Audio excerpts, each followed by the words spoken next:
Hello and welcome to the AVForums podcast for Monday the 9th of April. Joining me on this edition are Steve Withers. His back's as crooked as a politician. And, quietly say it, Ed Selley. To do whatever you tell me, Drill Sergeant. So, we're back. Easter's over and done with and Ed's still hungover. What are you Hawaii hangover, Ed? Hang on, still? No, I had many nights off. I just last night, events conspired to ensure that I consumed about 3 litres of Beck's in 2.5 hours. Sorry, Ed, I thought that was every night. Apologies. No. Well, there once was a time when it might have been during the week. Well, so did I. But as I say, events conspired against me. So, there we are. It's all right. You know, for the purposes of talking bollocks for an hour and a half, I'm sure I'll be fine. Still tanked enough to do that. Good Easter? Yeah, it was all right. I can't remember what I actually did. Well, those are always the best ones. I know. I don't have a problem with that at all.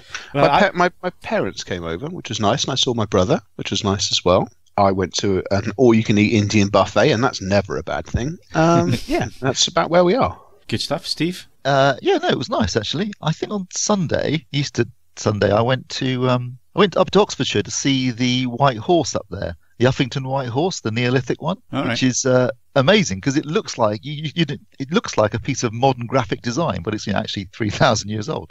Very cool. So that's what I did. Something quite like intellectual. Good for you. I was sat in a dark room for the whole weekend. You were enjoying it, so don't even try and pretend to give a few words. Yeah, it's just writing it up that's the bit that I find difficult. But oh yeah, I did upload some stuff for you over the Easter. That's another thing I did. Yeah. So there. Yeah, you did. I'll give you that. You did some. You gave him work. I needed money, so. Reviewed the Sony projector, which we'll come on to in the hardware section, and I also caught up with Westworld. Now, I had started it on Now TV and then it disappeared from Now TV a few months ago. I think I got up to about episode 4 or 5, but I bought the 4K UHD Blu-ray box set, a nice little steel bookcase thing. Yeah. And I thought, well, rather than start at the episodes that I finished at, I'll just start from the start again and go right through. So I think it's about 10 hours worth. Yeah, no, it's 10 hours. Yeah. And I managed to get through that in 2 days on this Sony. Looked really, really good and thoroughly enjoyed the series. I mean, where I'd gotten to watching it on Now TV a few months ago before it disappeared, it hadn't really started to boil over, if you know what I mean. So I was really in for a treat when I finally got past the point that I'd watched. Interesting twist, isn't there? Well, thing is, I had basically, there was about 3 of them where I thought I had already sussed them out, basically, or had my suspicions, strong suspicions that was the case. But yeah, there was some twists and turns in there, and the reveal at the end was really quite entertaining as well. But it kind of leaves you at the crossroads of, I wonder where season 2 is going to go. Well, I think we got a hint of that because they saw and a few other. So I guess we can start. Some spoilers there. I mean, I've seen it, but. Is it a spoiler? Yeah, I think it is. Yeah, I would argue. It's not really, because it's not relevant to the rest of the plot. Just. I would say that's pretty damn relevant, personally. Well, do you think they've? Oh God! You just.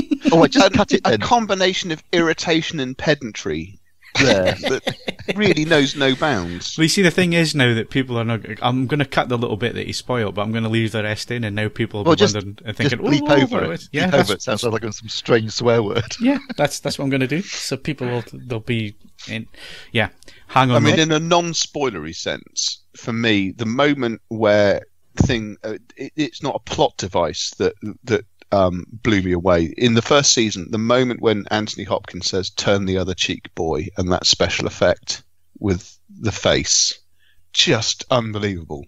Because it's it is class. It's one of the first times I remember in a television program seeing a special effect that was that perfect. Yeah, I don't even think I saw anything like that in Game of Thrones. Well, I think season 2 doesn't start till it's either the middle of this month or the beginning of May. I can't remember. Isn't it 26th? I'm trying hopefully to get my television up on the wall before that actually happens. So if you've got Now TV, it is back on Now TV now. So you don't have to go and buy the 4K UHD HD Blu-ray. But I would highly recommend it if you can afford it and you've got the setup, go get it, because the HDR grading is really nice in it as well. It's got a really nice depth and nice cinematography. But if not, it's on Now TV. Get caught up with it, because it's going to be a cracker, depending on where they go with it, and it's wide open, I suppose. So yeah, entertaining Easter. Let's crack on with some competitions. Ed, tell us what we can win. Oh, hang on, I've got to get to my running order. Current competitions. Win a Yamaha Music Cast system, which is a YAS 306 soundbar, WX010 wireless speaker, and WX-AD10 wireless streamer. That's open to the 20th of April. And you can also win a Philips 55-inch 9002 OLED TV, which closes on the 30th of April. With regards to both of these competitions, we don't have the boilerplate for it, but someone did ping up on the general AV Forums inquiry email, which for inexplicable reasons I see. Just a friendly reminder that if you live in the United States or other locations outside of the contiguous UK, you can't enter. Sorry. Yeah, sorry about that one. It is UK only. Previous competition winners. Yeah, we've got some of those. Duff Beer Drinker won Only the Brave on Blu-ray, and Silent One won Daddy's Home 2 on Blu-ray. So at least partial congratulations there. So yeah, good. Okay, we'll be back with hardware news in a sec.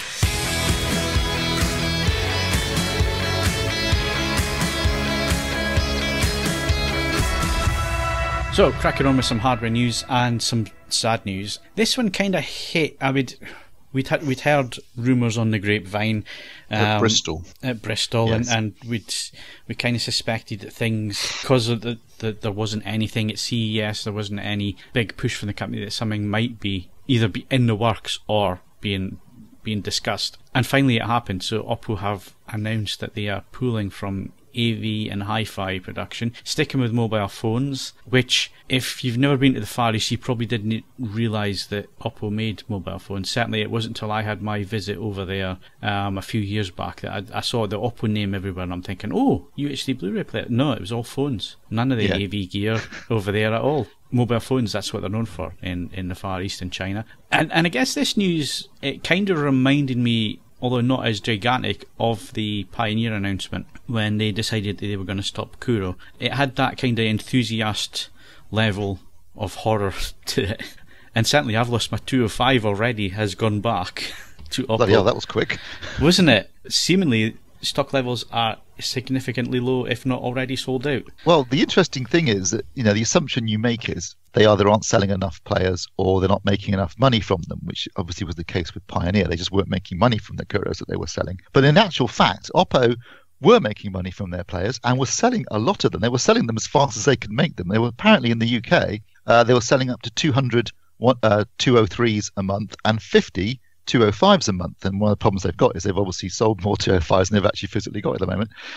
So it wasn't an issue of that. The thing is, as you just pointed out, Phil, they are the biggest manufacturer of mobile phones in China and in India, the two biggest mobile phone markets in the world. They sell a mobile phone every half a second. And the factory floor space they were using to make Oppo digital products could be much more effectively used making mobile phones. And so it's just a question of, they can make more money, even more money, just making more mobile phones. They also have no halo effect to people buying mobile phones. You're not really going to be steered into choosing an Oppo mobile phone because they've competently put together a 4K Blu-ray player or a pair of plain or magnetic headphones. No. There's just no crossover between them. And there wasn't in territories either, because certainly the two shops that I saw with Oppo displayed outside and had a quick nose inside, couldn't see any AV gear. It was all mobile phones, so there wasn't even any crossover there either in terms of product. Apparently Oppo Digital was like a side project that one of the directors wanted to just do on his own, off his own back, and the company let it. And it's been successful, and they produced some fantastic products. But ultimately, the rest of the board decided, let's just stick with what we let's keep doing what we're making the most money doing, which is obviously mobile phones. It's a real shame because you've reviewed the audio products, Ed, and they've been fantastic, and Phil and I can both testify to the quality of their players. Yes, they're expensive. Yes, over HDMI, it's going to be the same picture as £100 player, But they're beautifully made, nicely designed, lots of nice features and cool additional features you don't necessarily find on other players. And obviously, from an audio perspective, if you're looking for an audiophile product, you've got balanced XLR outputs on the 205 and 7.1 analog outputs. Not that I can imagine most people use that anymore, but there were lots of features on there that you wouldn't get on other players, and they're really quiet and slick in terms of operation. Hey, Phil? I'm not Phil, but I'm just going to interject on this. In terms of stock, obviously the 4K players, they're selling through at a rate of knots, and there's that is what it is. One of the items that is obviously it's going to disappear in its own speed as well. The little HA2 SE headphone amplifier, which I've reviewed in the past. Just your friendly reminder that is pretty much the only product of that type which gives any motivation to go for instead of the Cord Mojo, which is sort of all conquering in this category. It's a very, very clever and lovely thing. So obviously, I don't think there's going to be quite the squeeze on demand for that there was for the there is for the 4K players. But if you've been weighing up one of those, that's something to consider, because obviously that's going to go the way of all flesh, and that's really, really good. It's a lovely product, and there's a piece of industrial design. Unlike a lot of Oppo product, which is a bit sort of business-like, it's the box is nice and it's there to stop the dust getting in. The HA2 is a genuinely excellent piece of industrial design as well. It works beautifully along with mobile phones. It's really the only area where Oppo's mobile phone experience sort of pays off. That's a good point. Actually, I hadn't thought of that. I guess the good news for the competition, particularly Panasonic, is that there's now a whole new market for their UB9000 player that comes out in the autumn, which they clearly had originally priced to sit right between the 203 and the 205 at just under £1,000. They might have to rethink that pricing now, because they're going to be the only product out of that sort of rarefied atmosphere post Oppo's departure. Yes, we'll be interested to see. I mean, the other one, I suppose, and we're not going to get any data out of this for ages, is whether any of this accrued technology development is going to be sold off or simply locked away in a cupboard, because a ready-to-go 4K UHD platform, it circumnavigates the horrendous development costs. Oppo's shouldered those. I mean, obviously, they've said that they're going to continue to support the players. Now, that means it would possibly be complicated to actually try and make any sort of asset out of the this facility, but I don't know. I don't necessarily rule that out, because it would be a good fit for a number of organisations, and it would avoid, I suppose, for shorthand, calling it the Curo problem of the development costs making everything extremely expensive. Yeah, definitely. It's a shame, but I suppose the other factor to take into account is that this is the last physical disc format we're going to see, I suspect. And if you've made a player that you've done everything you can as far as the player goes, what else is there to do, really? You've probably sold as many as you're going to sell. Maybe that's another part of their thought process. We've produced the best player available. We've sold loads of them. Well, I haven't bought one yet. No. Would you have? Would you have?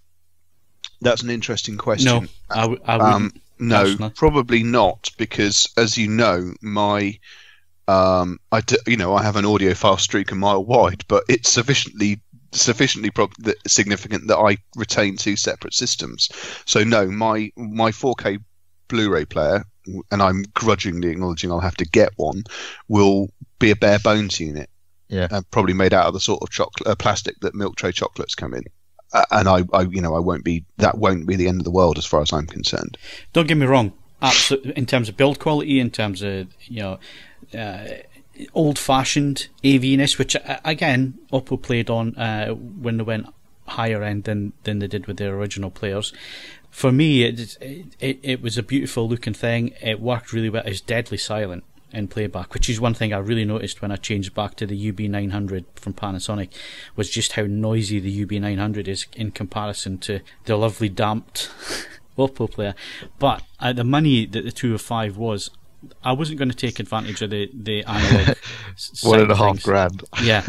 That's a lot of money. And to be honest with you, if it's sheer picture quality and audio quality, £400 and under, the players in that market, they're just as adequate as anything else that's outputting a digital signal. So there's little things that do make slight differences, like Panasonic really have got chroma. upsampling absolutely nailed, and it does make a slight difference if you're on a bigger screen, but to all intents and purposes they're all the same, really. And where Oppo really made their name was with DVD and Blu-ray, and with upscaling technologies, definitely with DVD upscaling technology and so on. That's where they made their name.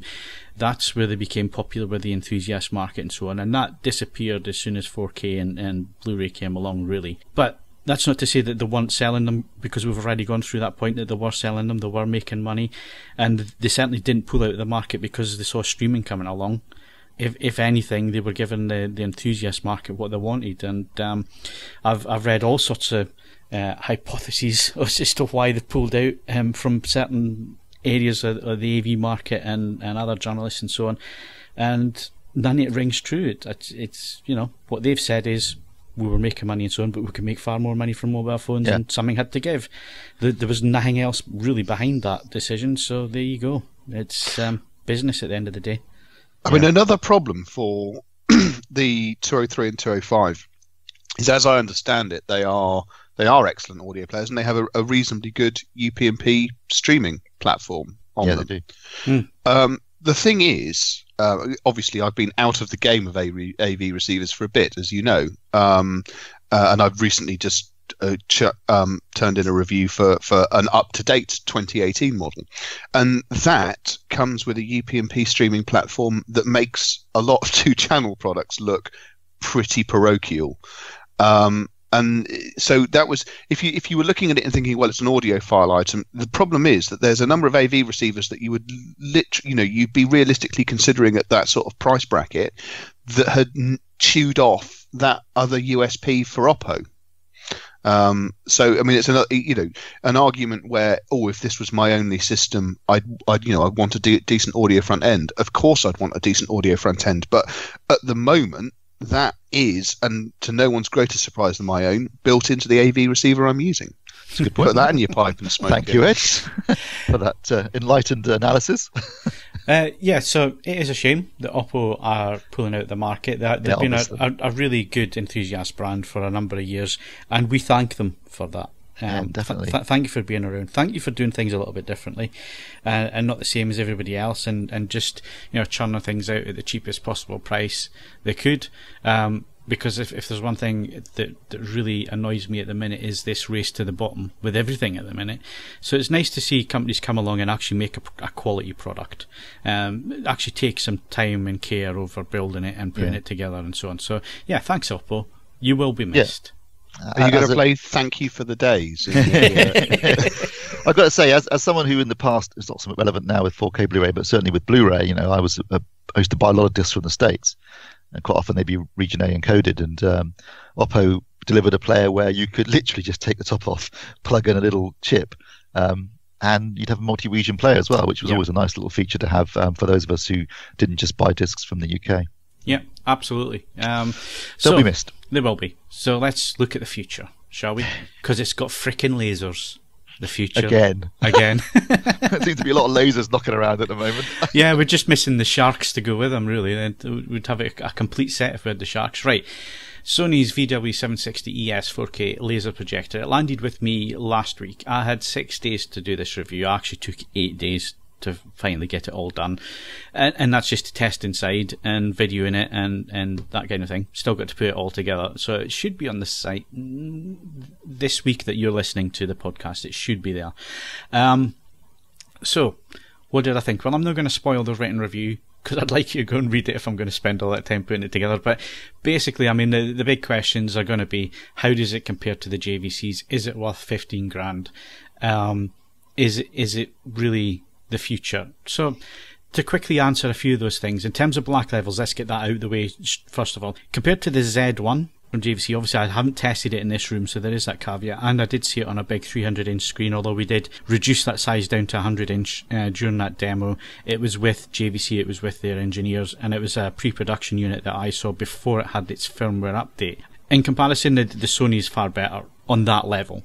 Compared to the X7900 and the X7000 that I have here from JVC side by side, the differences aren't as huge. And I guess the big thing with the 760ES, and the thing that I really liked about it compared to the JVC, was the way it did HDR. the tone mapping that Sony are using, the way that the Sony adjust the gamma, because this is something that Sony do with all their projectors, and it can get annoying if you don't have the gamma editor, which is not built into the projector, so you can't manipulate gamma other than selecting 2.2 or 2.4 or 2.6 or their custom thing. You can't really do anything more than that. So it does have a bit of a dip, so it gets lighter in the darker areas. But in terms of the EOTF function and doing that with HDR content, it actually works in its favour. It comes out of black so much better than the JVC projector in HDR mode. It's not as inky black, but it's not far away. I think sometimes you could accuse the JVC, I think people have mentioned this in the past and we have, is that the blacks are superb, but there is a tendency to just slightly crush above, just above black, isn't there? Absolutely, it crushes just above black, and there's nothing you can do with that, because if you try to get around that, you start to spoil the actual dynamic range that the JVC gives you. So you've just got to accept that the JVC doesn't quite come out of black perfect, whereas this Sony really does, and it makes a big difference with HDR content, because a lot of HDR content, the way that it is graded is a lot of it happens in the shadows. That's where it pulls a lot of its detail out. That's what gives it its depth. And this is not a hell of a bright projector, even though it is a laser projector. I was getting about 980 lumens calibrated. They're quoting 2000, which is a bit the same as what the JVC quote for their bulb projector. And you get 2.5, aren't they, at the top line, but you never get that in a calibrated mode. You never get that in calibrated modes. So if you want to calibrate, but you've got to use these things in a Batcave cinema, which is what we do. We test them in proper facilities. We're not using, I'm saying facilities, it's our cinema rooms. If Steve's reviewing it or I'm reviewing it, we've got very, very similar rooms with black velvet on the walls, completely blacked out. Black holes, basically. Yeah, basically. Which is the right way to test these projectors. You can't test them it's the only way to test them, and anyone doing it any other way isn't really testing them, in my opinion. No, absolutely not. Because where it pays off is with the shadow detail and is with the depth that you can get from that. So in HDR mode, let me just pull my notes over, 11,750 to 1, which is really quite good. That might sound low when you look at the JVCs, but the JVCs, obviously the on-off contrast on them with SDR was 137,500 to 1. That was completely out, zoomed out. Zoomed in, it was 47,073 to 1. But then when you actually go in HDR mode, maximum zoomed out, again was 247,500 to 1, and then it was about 64,200. But that doesn't tell you the whole story. And this is where we come back to how it comes out of black, how it handles the tone mapping of the material that you're watching. Because the problem with the JVC is, and there's a cracking scene in Blade Runner 2049, which is the interrogation scene with Harrison Ford. There's a yellow water light it's light that hits the water and it's reflecting all around the room, and the faces come in and out of black while this interrogation's going on. And sometimes the faces are absolute black and you can't see any detail whatsoever, and sometimes there's a little light hitting the face and you can see a little bit of detail. That's where the Sony absolutely nailed it compared to the JVC. The JVC black levels and so on, great, but it's that coming out of black, it's that just above black area where it doesn't quite tone map the same way. Now, the JVC is set up to give you more in the highlights when it comes to HDR material, whereas the Sony doesn't clip as much, which again, you're getting more out of the Sony in that term. So you can look at the numbers, the on-off numbers and all the rest of it, and that's, great. You're getting big numbers from the JVC, which is expected, especially with SDR material. 11,751 to 1 HDR with the Sony. But there's more to that story than the numbers, and this is a point I think a lot of people miss when it comes to comparing the two together. And certainly for me, HDR is where the Sony just the tone mapping, the way it handled things, the way, certainly under 2000 nits encoded material, it wasn't clipping as much as the JVC did, but the JVC pushes more for really nice inky blacks and clips a bit more. Yeah, no, I mean, I think that was the area that people probably will ask questions about first, and it's interesting you point out that the performance just above black is actually superior on the Sony. I mean, in terms of obviously the Sony's native 4K, the JVC uses E-shift. But to be honest, is that a noticeable difference from my viewing distance? So I'm using it's a 110-inch scope screen. I'm sitting 10 feet back. No difference between the two. In terms of resolution, absolutely not. It's other image attributes that make the images different. It's the blacker blacks on the JVC. It's the nicer colours on the Sony. How big's the colour gamut then on the Sony? Right, Sony colour gamut wise, in terms of 2020, it's 68%, which doesn't sound a lot, but when it comes to DCI P3, actually, it does really well in terms of tracking, and the important thing is it's not using a filter, whereas the JVC uses the filter. Now, the JVC using the filter does DCI P3 tracking very, very well, but it cuts your light output because you're physically putting a filter in front into the light path, which you're not doing with the Sony. So even though the Sony isn't particularly a bright projector like the JVC, in terms of the HDR, again, I think this is where it starts to perform a little bit better in terms of the actual fidelity of the image from the blacks to the bright, and with the colours. And again, the laser light source, I think that makes a real difference as well when it comes to the colours. You can tell on the JVC it's trying a little bit too hard, if that makes sense, when it comes to colours, especially primary colours like reds, like the scene when he arrives in Vegas in Blade Runner. Yeah, where it has that really deep orange cast to the whole image. The JVC tends to overcook that slightly, whereas I felt it was much better on the Sony.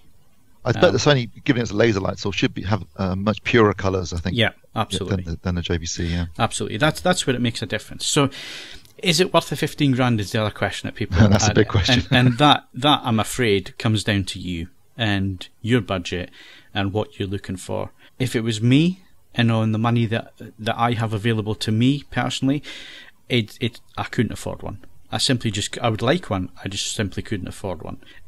Is it that much better than the JVC X7900 or the X7000 that I used to compare it with? It is in certain areas, it's better, but is it worth it? Is it three times better? No. But, again, that's kind of looking at things in a black and white way, which is not how you should be looking at purchases like this, and certainly not how people are going to look at this. We try to be as unbiased as we possibly can be, and take all personal things out of it. And if I did that, even then, I think it's better than the Z1 at 35 grand.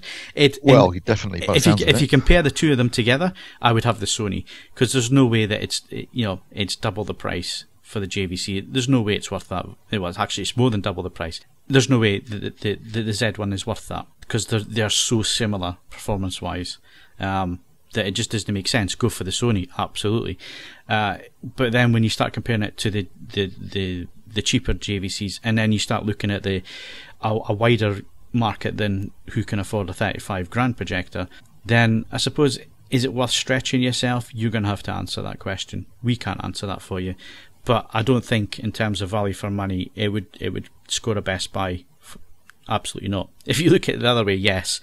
If you look at it this way, no. It's not that big a jump up. But there is a definite market for it there. The definite market there is going to be custom install.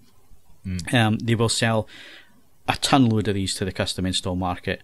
I've absolutely no doubt about that. There's only 2 video inputs. They are HDMI. Everything else is about controlling the system in a custom install system. So you can see the market area that they've aimed at as well. Highly recommended. It's a 9.5, although we don't score half points. So I couldn't give it the 9.5. I've had to score it 9 out of 10. But if we did have half points, it would have been a 9.5 out of 10. Almost a 10 out of 10. Almost perfect.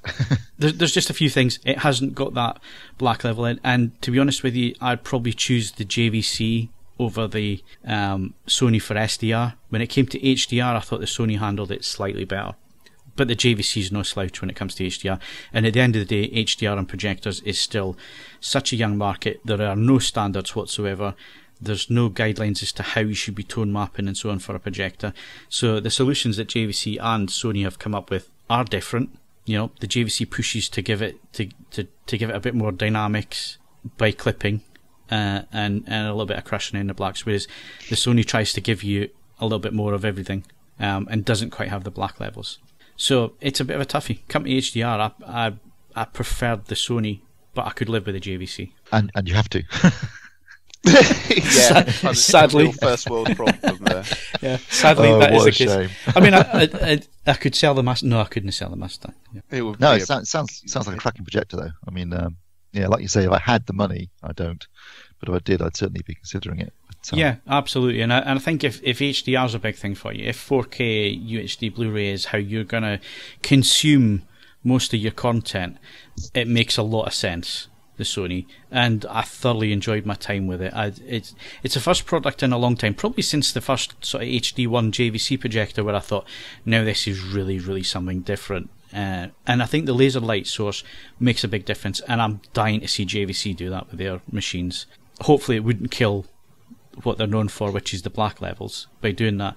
But it's just, there's something about the purity of the colours as well. It's really hard it's really hard to explain, but I think just with the wavelength that you get from the laser light, it's just a far more accurate, far nicer look to the colours. And it kind of reminded me, going back to plasma days, and we're going to wrap up on this one, so I'm not going to go on and on and on. But we mentioned the Pioneer Kuro earlier on, which was a fantastic reference screen. But compared to the Panasonics at the time, it absolutely murdered them in terms of black levels and contrast and dynamic range. But again, the Panasonics did colour better. Yeah. And this is reds in particular. Yeah, absolutely. And this is kind of what it reminded me of, putting the JVC up against this Sony. There was attributes to each which, overall I thought the JVC was the better, but there was just something about the way the Sony did colours, the way it came out of black, the way it handled HDR, that it was just nicer at doing that. So it's been an interesting weekend, and like I say, the review should be up sometime soon on that one. So, and just before we move on and talk about some audio stuff, it was interesting that this week JVC have announced that they're entering the DLP projector market. Now, this is not, again, I wish AV journalists, or I really wish they wouldn't do this, because there've been some silly headlines saying that JVC benches D-ila for DLP tech and that kind of thing. That's absolute nonsense. That's not what's going on here whatsoever. JVC Chem would need to make money. They are a business at the end of the day. They need to look at product lines that they can add to their business portfolio to try and bring some more money in and make some money out of their business. Adding DLP to the lineup, for me, makes perfect sense for the £3,000 and under market, where DLP is so cost effective, and 4K DLP at that, with the new XPR chips. It makes sense for them to do that. They're not diluting their brand. They're not benching their D-ila projectors. Those projectors are for completely different environments. Like we said right at the beginning of the Sony thing, that Sony projector, you don't spend 15 grand on that and then put it in a white room. Because you wouldn't get any of the benefits of that projector. But you would put a DLP in a white room, and you would get an excellent image out of that, because you've raised the black floor. And this is exactly why JVC have added the DLP projector line in there. It uses the same chip as the BenQs that I've looked at, and the Acer projectors that I've looked at recently, and of course the Optomas as well. So I've seen quite a few of these. I could probably tell you how this is going to perform from on the back of that. You just have to read any of those reviews, and they'll give you a good indication as to how these units will perform. They're going to be £2.5 grand. The nice thing is, it looks like it's got a full lens shift, which the other projectors don't have at this price point at the moment, the 4K DLPs. So that's a big plus point, having a full lens shift, because the others in the market, certainly the BenQs and the Acers, rely on keystone, and do not ever use a keystone on your projected image. Please set it up properly, align it properly with the screen. Never touch the keystone, which is why adding a lens shift like JVC appear to have, looking at the photographs of the new machine, that's a better way of doing it, because it allows more flexibility in setup without adding keystone, which then destroys a lot of fine detail in the image if you use that. And even one click a keystone can do that to you. Yeah. It's do not touch it, people. But yes, it looks really interesting that they've come into this market. We can see why they've done it. It makes perfect sense to me, and Ed used to Ed used to work in the industry. Ed, the more lines you can add to your product portfolio, the better, really. With the proviso that each line has to exist in its own right. I mean, for example, you having diversity of products is brilliant. Suddenly deciding you need 28 colours of the same product, less great. And there's a real distinction there with what JVC have done. It's under £3,000. It's a different technology, and it's a technology that suits that market better than their current product, because you wouldn't put their current product in that type of room to start with, because you wouldn't get the best out of it. all makes sense. Yeah, no, it makes perfect sense that they want to offer a wider range of projectors at a lower price point, because the entry level for them currently is the X5900, which is what, 399, is it? 3.5 grand, something like that. Yeah, So like that lower, that's the sub £3,000 market. They haven't been in for a while now, or at all. And this gives them another opportunity for sub-projectors. And as you say, Phil, that you can get for specific environments, and by that I mean less than ideal environments, a DLP projector, can deliver, a 4K experience, bright image, and at a very competitive price point. So it makes good sense for them, I think. But they definitely are not abandoning D-ila in any shape or form. Absolutely not. To infer that from this announcement is just ludicrous. Yeah, I mean, it's the whole internet at the minute, isn't it? It's all clickbaity rubbish. Yeah, that's the thing. Every headline has to be a clickbait. Yeah, and it's come on, people, let's wind it back and let's be honest with what we're saying in our pieces. Let's not use headlines like that, because it doesn't do the industry any good. It just confuses people, and it starts arguments and conversations that don't need to take place, basically. So yeah, it's not replacing D-ila. Anybody that puts a clickbaity title out like that, have a look at yourselves. Shame on you. Yeah, absolutely. Okay, so let's move it along from video. Like I say, interesting weekend. The review will be up there this week. Let's move to Ed, who's looking at streaming services at the minute. You've probably got them all switched on at the minute. At the moment, when I turn my computer on, it boots 5 streaming services. It's just like, that's and not. then waves the little white flag. Yeah, I actually blue screen of death it the other day because I was just loading so much.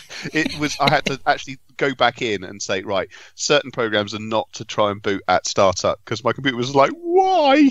So yeah, that's a lesson for you all there. Yeah, be careful. So the latest one you looked at, the review is up on the site if people want to go and look at it now, is Qobuz. Their Sublime Plus streaming service. So what's the difference between Sublime and Sublime Plus to start with, and what did you find? Okay, to go right back to the beginning, Qobuz operates at 4 different levels, okay?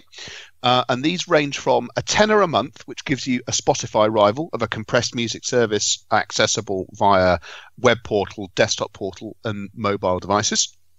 A lossless tier equivalent to Tidal for £20 a month, which operates under the same circumstances. Then there's Sublime, which is the same lossless streaming platform, but it then gives you a discount. So have I been saying it wrong? I don't. I've just been a bit French. I figure that I ought to go a bit more, and it's all fine. Sublime it's the same streaming platform, but you get a discount on high-res purchases in Qobuz's very, very good download store. And then what we've looked at is the top of the pile, Sublime Plus. Now that gives you everything that we've explained so far, but additionally you can directly stream high-res material in real time. Now Tidal is offering that for £20 a month. Qobuz's argument is that theirs doesn't use MQA packing, although they are infuriatingly vague on what, if any, packing they are applying to the download. And you still get the discount in the store.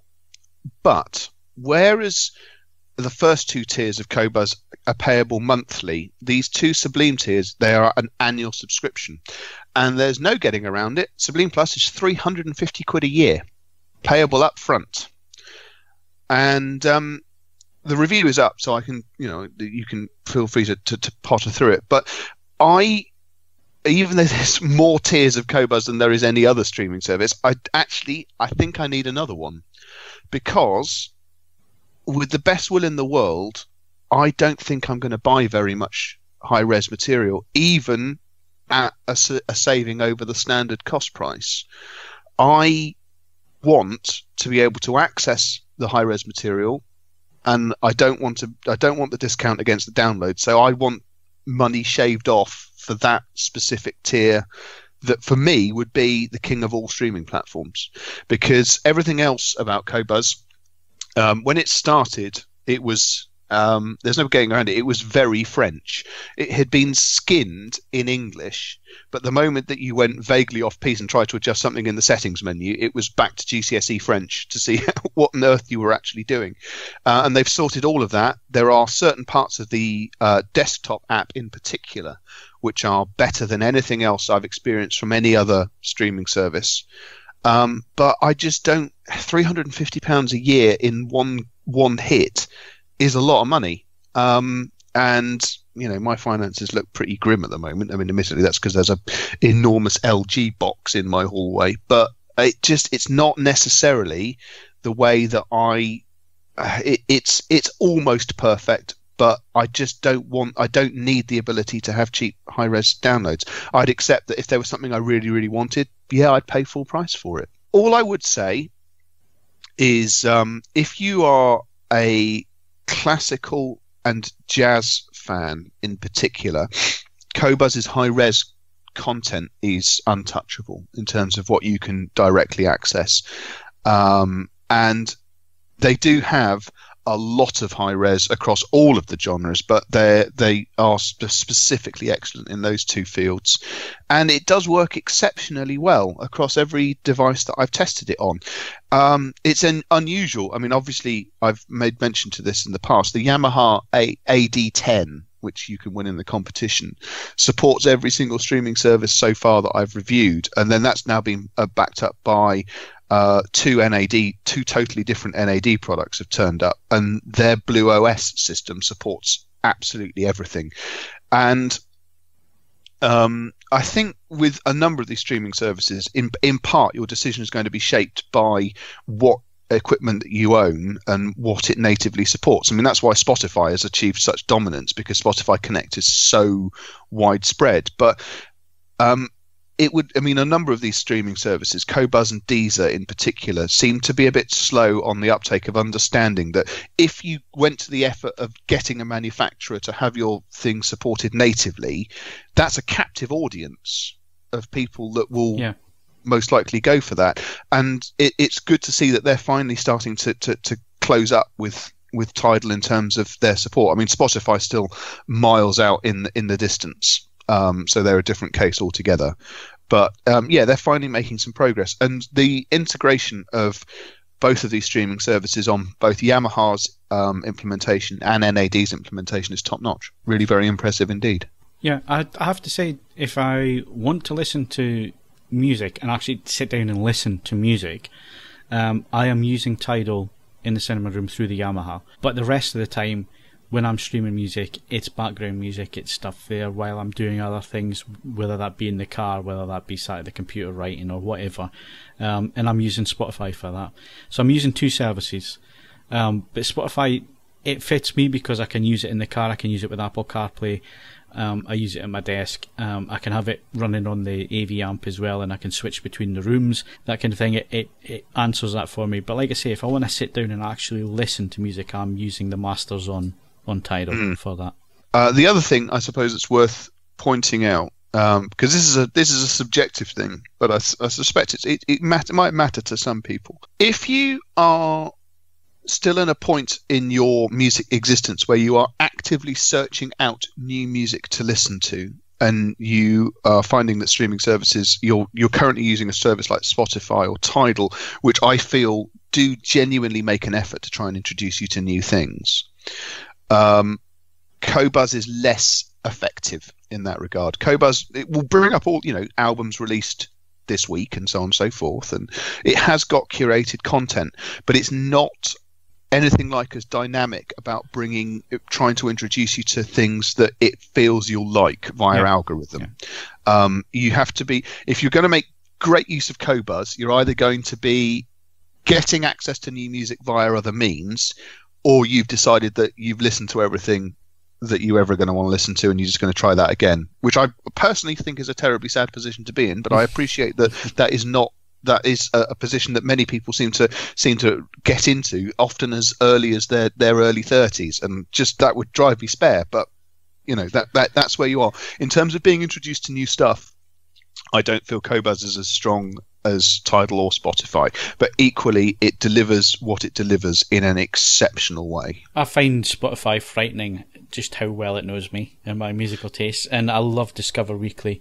Do you know the most terrifying thing about Discover Weekly? Terrifying, I don't know, unsettling. If you only listen to your Discover Weekly playlist every week, you didn't use Spotify for anything else, it will still be able to make judgments based on how long you listened to each of the 30 songs for. Yeah.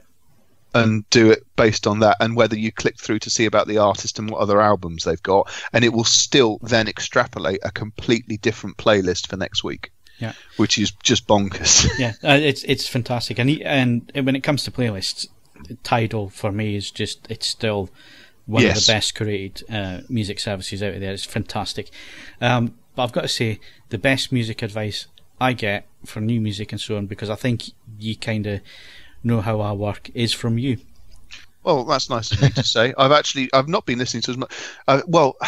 I have been reviewing for various publications a busload of digital products, and the problem is when I'm actually critically reviewing stuff, I have to listen to stuff I know. So I haven't been anything like as adventurous the last couple of weeks. But things are calming down a bit. I'm down to Hampshire this weekend to deliver my grandson, deliver my parents their grandson for a bit. So I'm going to try and get some listening in there, because he'll be watching Peppa Pig and I don't want to. So that's by the by. I mean, it goes back to the streaming service article I wrote a while back now. We're in a position of uncommon choice, and there are streaming services going for outright dominance, and realistically at the moment that's Apple Music versus Spotify. Everyone else is trying to work out a niche, and at the moment we are in the very privileged position, because it very rarely happens, that Tidal and Qobuz in particular are trying to outdo each other with a quality-based offering. So if you are interested in outright quality, this is a very good time to be playing about with streaming services. So yeah, streaming music, streaming services, it's going to be a big year for them, Ed. I think 2018 is going to be a make and break for some of these as well. I'm going to speak to Bill. I mean, there's another streaming service review in the can, which we'll be discussing in due course. I then need to speak to him about whether we want to go niche, because there are even more niche streaming services out there, and two of them in particular I think are extremely interesting. But I have to see if someone with a perhaps greater grasp of reality than I currently possess agrees with me that they're worth a look. So we'll see where we go from there. But we'll be keeping tabs on it. There may be some more articles and stories about just how 2018 is shaping up. I mean, Spotify's public offering went live this week, which I've been keeping half an eye on. So yeah, this story is not over. In terms of choice, I don't think we've ever had it better either. So there is so many out there. I mean, I didn't realise that Amazon Prime, you got, I think it's 2 or 3 million music tracks through that as well for your $7.99 a month. It's crazy at the minute. Anyway, that's about all we've got time for in terms of hardware news this week. We'll be back in a sec with movie news.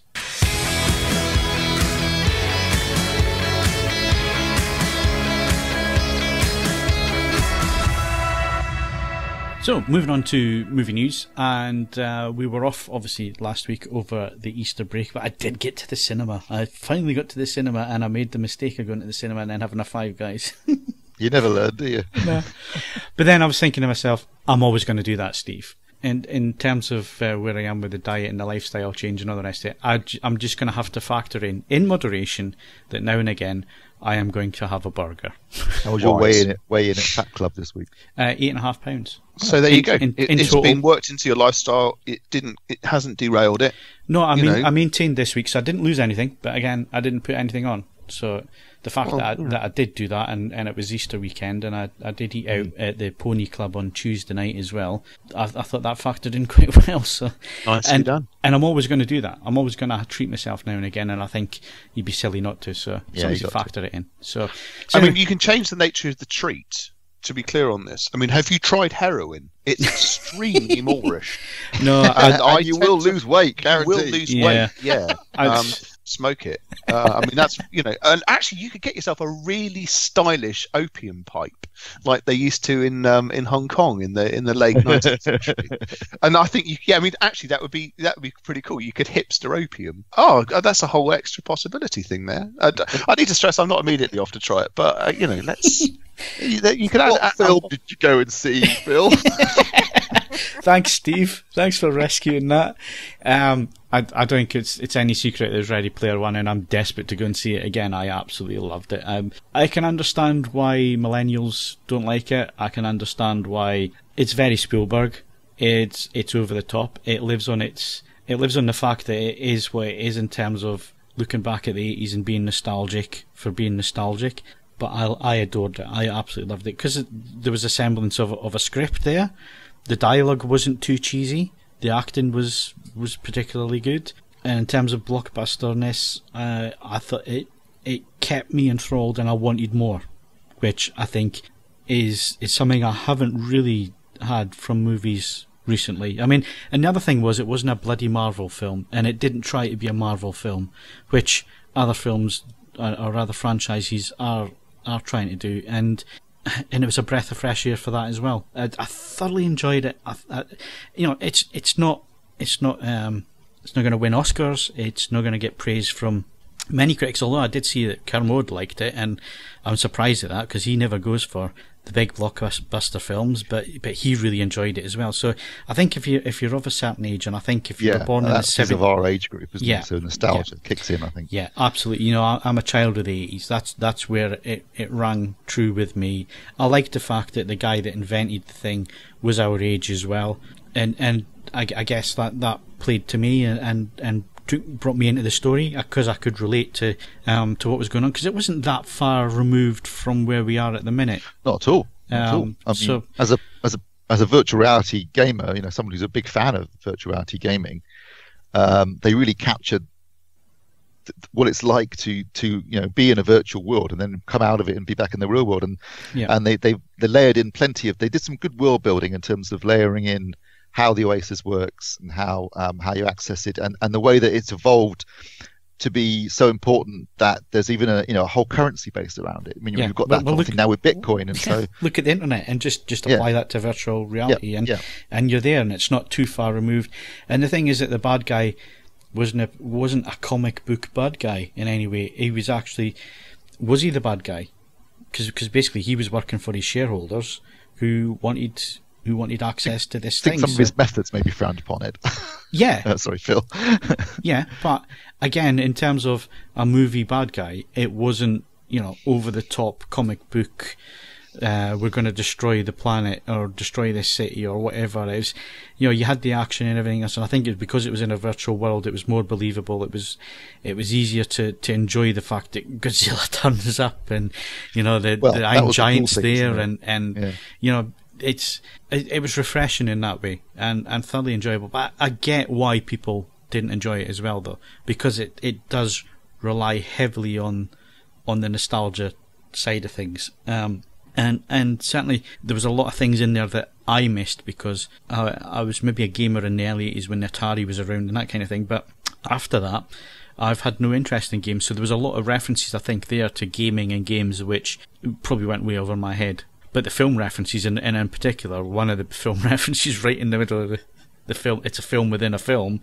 Yeah, that's really funny. That was so funny, and it was so well done. It was really, really Although good. It's weird, because you're thinking, okay, you'd have to have seen that particular film in order to understand that whole sequence. But given the nature of that film, you'd probably have to be a certain age group to have seen it, or even be able to see it, because if you're a child, you wouldn't have seen it, I'd hope. But I still think, in terms of... So it was kind of strange in a PG-13 movie that appeared. But I still think it works so because in terms of pop culture, a lot of the scenes from that film that were used in this one are, in terms of pop culture, they've been parodied in The Simpsons, they've been parodied in Family Guy and other comedies and that kind of thing. That in terms of pop culture, people, even if they haven't seen the movie, will recognise what the movie is from those references as well. So I don't think it was that far removed. But yes, I think you're going to enjoy it more if you're a child of the 80s, absolutely, than any later or earlier. You're earlier than the 80s, weren't you? You were a child of the 70s, you were, you know? I'm a child of the 70s, yeah. Yeah, no, totally. I mean, for me, it was just lovely to see Spielberg back to doing what he does best, because he's done a lot of what I would call rather worthy and slightly boring films of late, and this was just Spielberg letting loose, with popcorn entertainment, and no one does it better than Spielberg. I enjoyed the film. I enjoyed the film even without all the 80s sort of nostalgia aspects. I still thought it was an entertaining movie in its own right, but obviously that's another layer that adds to it, so you can spot all the little references and the various cameos. And I guess only Spielberg would have had the muscle to actually get all that. I mean, a lot of them are Warner Brothers titles, so that's easy enough because it's a Warner Brothers film. But even so, there are things from other studios, things like the Flying DeLorean, which obviously is a Universal title, but Spielberg's got the power to be able to bring that in the actual book. And I've never read the book, but the source novel actually references his film, Spielberg's films, a lot, but Spielberg thought it would be a bit egotistical to have his own films in this film too. Mind you, saying that, there was a lot in there, because I mean, Back to the Future, that is a Spielberg film. Well, he didn't direct it. It's a Zemeckis, but it was but and Jurassic Park, and there's a dinosaur, I suppose. I don't want to spoil it, but the thing I was surprised though was the lack of Star Wars. They actually asked. Apparently, they asked Lucasfilm, and they said no. They said no because we've got our own franchises going at the moment. We don't want to confuse. And there's a danger that yours might be good. So they did actually ask. They make a reference, don't they, to Star Wars, and say we've got a Millennium Falcon, but we never actually see it, unfortunately. Which is a shame. So. Yeah. But I've got to say, I was quite surprised because, as I say, I haven't read the source novel, and I wasn't expecting a dystopian youth adult story, but that's basically what young adult story, which is what we actually got. I was also amazed at how much the film takes place within the Oasis, probably like 70% of the movie. Yeah, which made me regret not going to see it in 3D, because I think in 3D it would look incredible. No, don't say that. God. No, there's some opportunities for real depth within the image. So I go and see it again in 3D just out of curiosity. You're going to have to see it this weekend then, because I think Rampage is going to take over the IMAX 3D screens. So you're going to have to be quick if you want to see it 3D. Incidentally, my wife went to see it and came back and said it was all right. So it was more. I think she just found it was a bit. It just a little bit sort of scattergun, I think was her feeling about this, but that's by the by. Okay, I'll tell you one thing I did find really interesting, and it's been raised on some other things that I've read recently and so on, is the characterization in this, the fact that again there's a lot of the strong female role stuff being thrown around at the minute, but I think he absolutely nails it in this film in terms of characterization and having there's two really strong female leads. Yeah, in this. They also play with expectations as well, which I think is good. Yeah. I thought it was the characterization and the performances, you say, were really good, and I thought the five principal leads were all really well thought out. I really enjoyed that aspect of it. What was really funny, I thought, was it's set in Columbus, Ohio, in I think 2045 or something like that, where it's society is falling into ruin. But it was actually filmed in Birmingham. So there you go. Well, if you need a ready-made dystopia,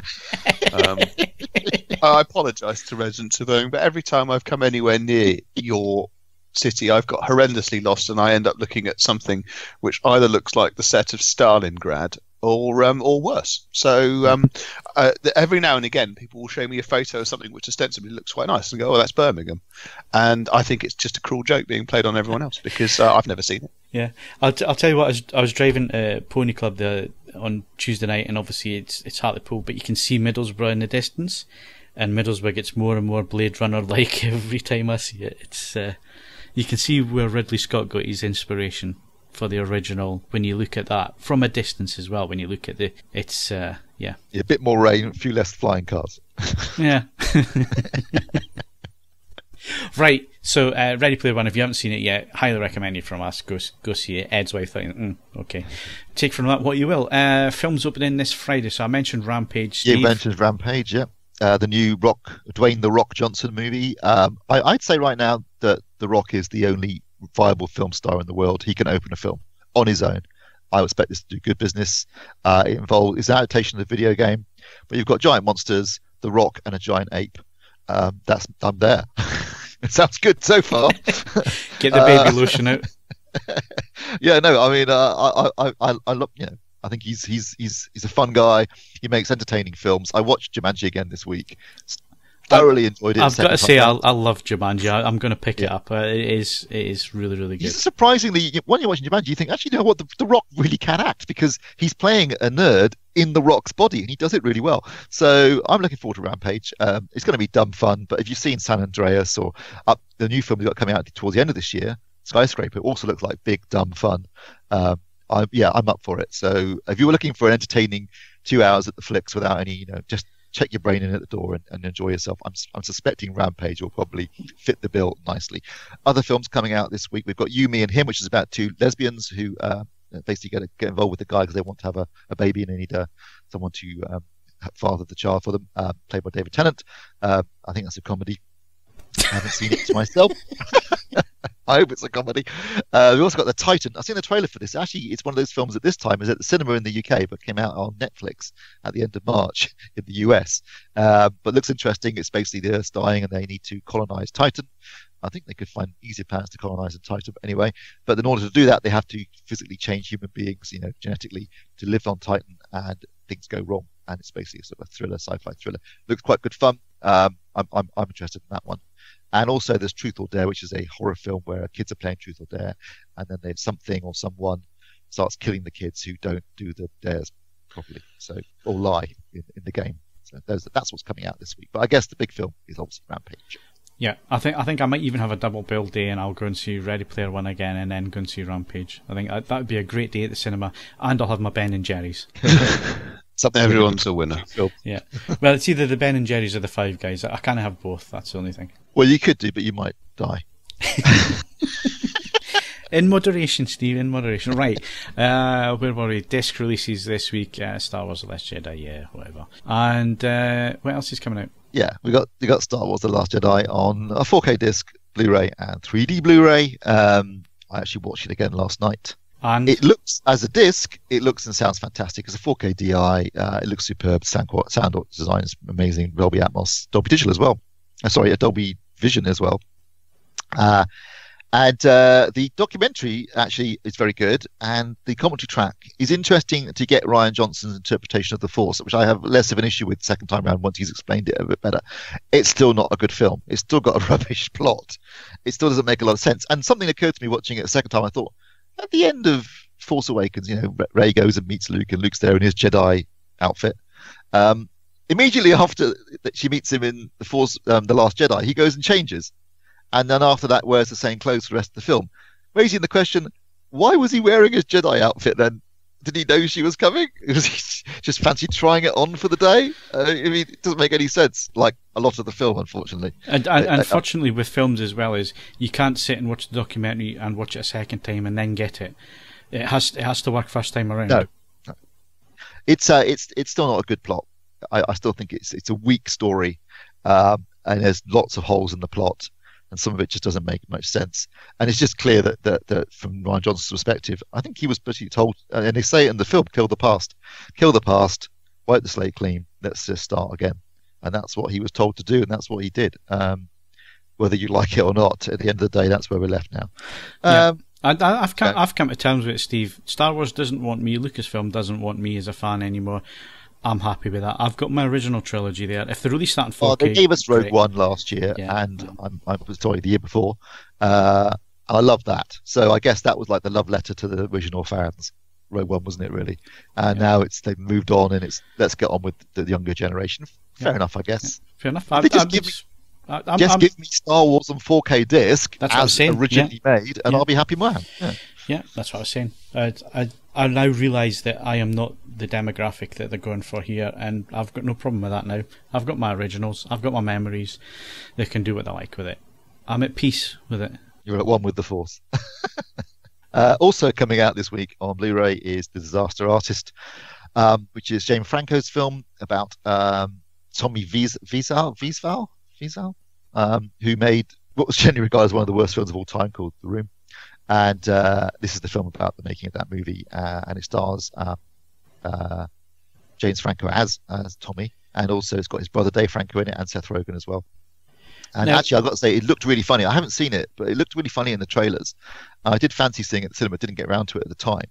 So I wouldn't mind checking it out, but I'll probably wait till it. I'm interested in this one. I'll probably wait till it comes on a streaming service to watch it, because I don't think it's something I want to spend money on. But I think if you haven't seen the original film, I think honest trailers do such a great job of telling you all about the original film in their honest trailer of it, that you don't need to see the original film to then jump into this movie. So go and watch the honest trailer of it, and then jump into this movie would be probably my advice, because I think that gives you enough to know what it's about before then jumping into it. Plus, the honest trailer for The Last Jedi is also very funny. Yes, it is. Yes, it is. Yes. Go and check it out. It's very good. Very clever, the way that they do it. It is.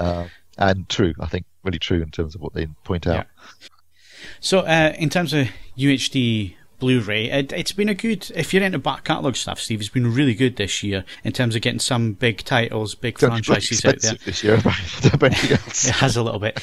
Another one there, I'm not sure if I'm going to buy it on this format, because I think I've bought it in every format, but only ever watched the film about 3 or 4 times, and that's Forrest Gump. But interesting to see that another Zemeckis film coming out there. There's Gladiator, there's loads. The Matrix. Braveheart, there's Saving Private Ryan, there's Jurassic Park. Well, did you see Game of Thrones? They're releasing it from season 1 again in 4K. Game of Thrones, so that's going to be. I didn't put it on the running order because it came out after I sent it, but yeah, they're releasing Game of Thrones starting with season 1, obviously. Dolby Atmos, Dolby Vision, HDR. Now, I think season 1 was shot on film actually, so that should be interesting. But I've already got seasons 1 to 7 on the Blu-ray steelbooks with Dolby Atmos soundtracks, and the idea of spending like 50-60 quid to upgrade to each one is just not going to happen. So I'll be passing on that one. I'll stick with the Blu-rays, I think. But that just shows you that the 4K disc is really starting to pick up, isn't it, in terms of releases? And I have to say, more and more titles are using Dolby Vision. That's really starting to get a good foothold in terms of 4K discs. Yeah. Any announcements of HDR 10 Plus, Steve? not a one. Phantom Thread. I do like Paul Thomas Anderson stuff, but I'm not sure if I can be bothered to buy it on. There's too much stuff coming out in the next couple of months. Yeah, I've got to be select. I like his stuff, but I think I'm gonna. I think that's a streaming watch. One bit of news that actually probably is good news and bad news in some respects, but good news in other respects, because it means I could save a bit of money at least until the autumn, is that 2001, which I thought was coming out in May, is actually going on a theatrical re-release, 70mm theatrical re-release in May, and actually will be coming out on 4K disc in the autumn. Now this has been completely restored, and the restoration has been overseen by Christopher Nolan, of all people. So this should be like one of the best looking Ultra HD Blu-rays ever, because it was shot on 65mm, and given the way the effects were done, largely in camera, then I think this should be absolutely stellar when it finally comes out later in the year. I'm excited about that, but it means I do save a bit of money in May, because May's looking like a very expensive month at the moment. I think I worked out about 300 quid if I get all that I want to get. Yeah, I wouldn't be doing that, I don't think. There's a few there that I'm going to pick up, but again, I've gotten myself into the habit now that I don't pick things up on release day. I'll leave them for a few weeks, because what you tend to find, certainly what I've found recently, is there's a lot of 2 for 30 offers on at the minute with UHD Blu-rays. And I think if you hang off for maybe 6 to 12 weeks, if you can hang off as long as that, you usually find that they'll end up in the 2 for 30 offers. So I don't mind paying £15 a disc for stuff. Yeah. Quite often I'll buy things on day of release and then actually not end up watching them for weeks anyway. So exactly, it actually makes sense to do that. Yeah. But anyway, but the good news is that even though it may be the last physical disc format, it's plenty of life in this format, and some really cracking releases coming out. And those are famous last words. look out in the next 7 days for one of the major supermarkets going, actually, we're going to knock this on the head. For waste of time. Well, I mean, I just jinx the whole market. Now, you say that, Ed. You say that, but I used to be able to get 4K UHDs in my Tesco Extra store. They're not there anymore. Oh, really? They've stopped doing the 4K discs. They've never appeared in my Sainsbury's. And in an absolute it goes back to the death of CD thing. In an absolute sales sense, it doesn't matter. Discs were born to be flogged online. Yeah. But visibility matters. Visibility matters a lot. And it's one of the very few places I can think of where they are visible to buy. Yeah, although the HMV, which was in the Metro Centre, so people familiar with the Gateshead Metro Centre, it was on 2 floors, the HMV, big store. They've now moved to another part of the Metro Centre. It's now one unit, one very small unit. But I was actually surprised at how much of that is Blu-ray and 4K Blu-ray, and how very little of it is actually CDs. And in the music area, it was more vinyl than CD. Well, vinyl has margin to it. And then there was a whole section, which I've never seen before, and maybe it's a new line for HMV, on T-shirts. And there's some really good T-shirts. I bought some. They had like the original Jurassic Park, but with the Japanese text and that kind of thing. So they had some really interesting T-shirts. I found a T-shirt online the other day, which I'm afraid I had to buy. I had no choice in the matter. Because the first LCD sound system album was just the LCD sound system and the disco ball. Someone had modified it so it just had OAP sound system and a ball of wool. And I just maybe I was feeling my age that day, but I knew from the moment that I saw it, I needed to. And I did see someone in Milton Keynes a couple of days ago, and he was wearing a T-shirt with Bobson Dugnut written on the front of it. Now, there was a Japanese computer game, Nintendo game called Fighting Baseball, and this bloke, they had to create player names, and obviously a Japanese guy had to do it in a split-arsing hurry, having no real experience of what he was doing. So the names, hang on, I'm going to fling them over to you now, because they are magnificent. Copy image, but obviously, Bobson Dugnut is the famous one, but some of the others are pretty impressive as well. So that's now in the comments box. Onsen Sweemy, Willie Dustis, Dwight Rortugal. But yeah, you can now buy an official Bobson Dugnut T-shirt. I was quite tempted by one of those. I mean, as a spectacularly obscure reference there. Yeah, but I knew what it was. Although that's probably not a good thing, is it? Right. Yeah. So before we wrap up on the podcast this week, it is the beginning of a new month, and as such, we should have a clean slate of what we're going to be reviewing coming up this month. And I've got to say, I'm reviewing my first TV in, I don't know how many years it is. Maybe I should do some research and see how many years it is. Been a couple. It's been a couple of years, yeah, because obviously you took over for a long time doing just the TV, Steve. But I've forgotten how much of a bollock it is reviewing these things. Getting them in the house, unpacking them, putting stands on them, moving the TV that you've already got in place. And the thing that really hit home is that I had the 55-inch XF90 arrive from Sony. I have a 65-inch KS9500 from Samsung, which I've been using as my test TV in the living room for maybe, say, 12 months, maybe a bit longer than 12 months. Lifting that 65-inch off the TV stand and then putting the 55-inch on, it was like it was a portable TV. It was tiny, and you don't realise how used to the screen size you have that you get until you have to put something smaller in its place. And I tell you, it's like a miniature TV compared to that 65-inch. And you'd think 10 inches, well, okay, it's 10-inch difference, but it's what a difference. And I almost feel like I need binoculars to sit in the settee and look at the screen, because it's just, in terms of real estate, it's just such a difference. I wasn't expecting that at all. So anyway, I've got the XF90 coming up for review. There's also the Sony, which we discussed earlier on. The review should be up this week as you listen to the podcast. So that's it for me. I am expecting an Optoma laser projector towards the end of the month, and there might be... the thing with TVs is we don't know we're getting them until probably the day that they're getting sent out.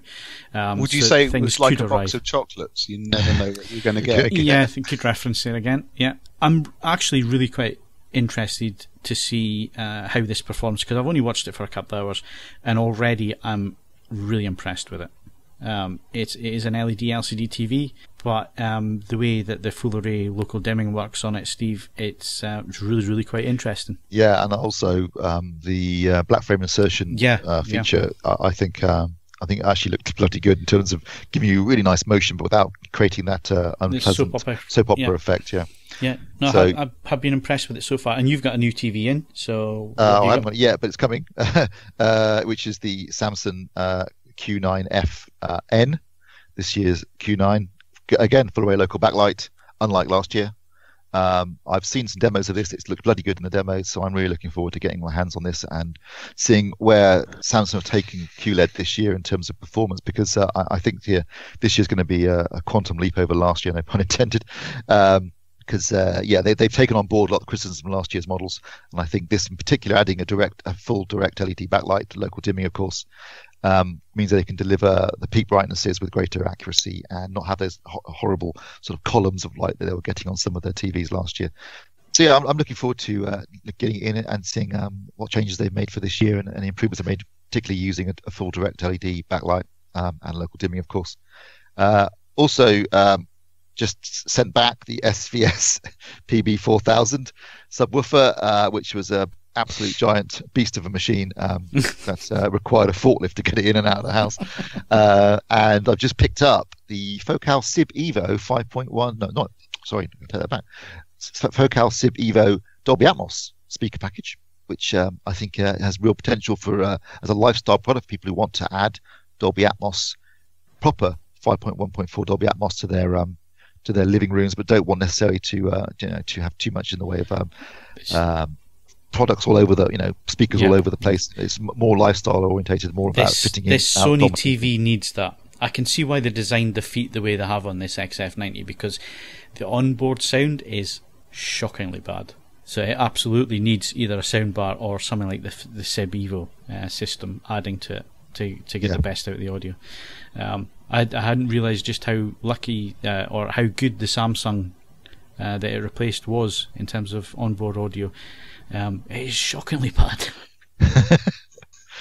Yeah, I think in some respects most manufacturers just given up on sound on their TVs now. They just assume someone's going to buy actually, you know what? In the case of the Sony, Sony have actually developed a soundbar designed to perfectly complement. Yeah, exactly.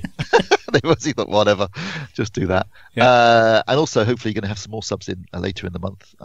Looking at BK and Rel and Velodyne. Oh, blimey. Yeah, your back's going to be great by the end of the I'm going to have to check on sizes, dimensions and weight before we actually take delivery of some of these subs, because I'm not kidding, the SVS was a bit of a shock. Yeah, you'll just have to rent a man for the day and just have him carry everything. Well, I had to get a friend to come round to help me pack it up again, because I couldn't. There's no way I can move it on my own. Physically impossible. Yeah, but then I suppose the advantage to that is, though, if it weighs so much and it is inert like that, performance-wise, it's going to be something a bit special. It certainly delivered in terms of performance and inert. As in terms of inertness, I actually could and did stand on it. So I had to get something from it. I needed to reach the speaker that was above it, so I just stood on it, and it's completely solid. You easily could take my weight. It could take a couple of us, I reckon. It was so solid that no problems there whatsoever. And but interestingly, it's built like a tank, but it has a degree of finesse that was surprising for something of its sheer bulk. Yeah. Okay. So Ed, are you going to be standing on any of your review gear this month? I'm going to try not to. 3 all-in-one systems underpin my activities. The project of which I spoke about, that was pushed back simply because there was just too much stuff in the lounge to actually get that running. So that's going to be reviewed this month and will appear thereafter. Then there are alternative takes on the all-in-one system from Ellipson and Name. And then I need to speak to Phil about a possible AV package. I just need to confirm some details and so on and so forth. I know. What is happening to you, Ed? Well, AVR's this month, home cinema package the next month. I'm going to put it down to my defence as being down when people offer me stuff. At the moment, as I was saying to Stu, I'm sure it'll be cut out whilst Phil went to answer the door for a courier. There's a very curious first world problem that you get as a reviewer. And it's when you've finished reviewing something, it's usually a large product. And it's like, okay, can I organise a collection? It's like, oh, do you not want to hang on to it for a bit? It's like, no, they're 35 kilos each and 4.5 feet tall. What on earth do you think I'm going to do with them in the meantime? They sound great, but unfortunately, there's a big pile of shite in my hallway. Also, I'm in the really awkward position. I need to actually take the rack down to the bare minimum of kit on it, because then all that kit has to come out, the rack has to be pulled out, and then my old telly has to come off the wall and the new one has to go on. So that has to be factored into my timetabling this month as well, which is going to be joyous. Which again, I suppose is the first world problem. Very rarely will you ever hear someone be as unenthusiastic about the arrival of a television they've paid money for. That used to happen. That used to happen on a regular back in the day. And there's one supplier, you'll know who he is if he still listens to this podcast. He used to be on the podcast back in the day. My cinema room resembled a Genelec showroom at one point. Because it would obviously I wasn't charging for space, was I? So it just became a place to dump kit. Free storage facility. Yeah, which I didn't complain about really, because it was all quality kit. But yeah, it got to a point where I probably had most of his stock sitting in the room. Yeah, it's one of those things. But those are the things on the list, and whether we have a look at another streaming service as well. We'll have a look. And I'm supposed to be updating some guides, which I also need to speak to Phil about, because I saw the thing come in and it's like, oh yeah, fine, but I'll actually check what I'm supposed to be doing. You haven't realised how much work's involved in that one. No, I don't. But yeah, so my invoice will always reflect that. So I'm sure it will. So anyway, April is going to be a busy month on AV Forums, as it always is. TV season starting, so there's probably TVs that will arrive in the time that I'm editing this and getting it live and all the rest. We've probably got another 6 lined up, because it seems to be you get nothing for months and then all of a sudden they're like buses. They all turn up. So yeah, keep your eyes peeled. We'll let you know when stuff arrives. If you look at our Twitter feed at AV Forums or on Facebook, we'll post pictures of cardboard boxes as they arrive, and for some reason they get tens of thousands of views and likes when we post photos of cardboard boxes. It's a strange one, that, but yes, we'll post as soon as they arrive. We'll let you know what we've got in for review and so on. But that's it for this week. So my thanks to Steve Withers. Me and Jenny goes together like peas and carrots. Oh my God, Ed, you're going to have to beat that one. No, I'm sorry, I'm not going anywhere near that. And Ed Selley. Oh, I've lost it now. Hang on. You can't sit here.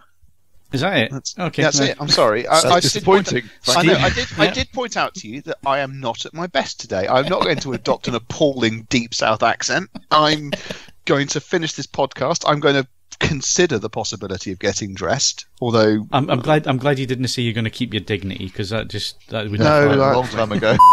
Years ago.